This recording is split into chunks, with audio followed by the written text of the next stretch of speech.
બીજી વસ્તુ કે તમે MRI કરાવેલો છે અને MRIમાં બહુ બધું રિપોર્ટમાં લખાઈને આવેલું છે, તેના કારણે તમને ડર લાગે છે ઓપરેશનની જરૂરત પડશે.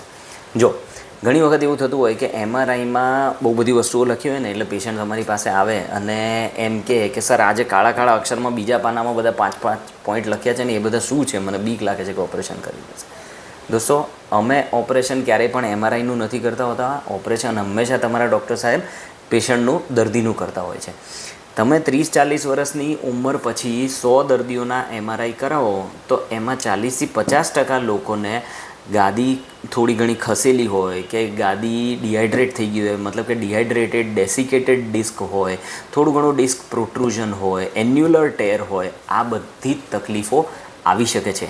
એના માટે તમારે ડરવું ન જોઈએ. જે રીતે માથાના વાળ ધોળા થાય ને ઘૂંટણ ઘસાય ને, એ રીતે આપણે જે કમરમાં ગાદી હોય છે એ પણ ઘસાઈ શકે છે, સાંધામાં ઘસારો આવી શકે છે, ગાદી થોડી ઘણી ડિહાઇડ્રેટ પણ થઈ શકે છે.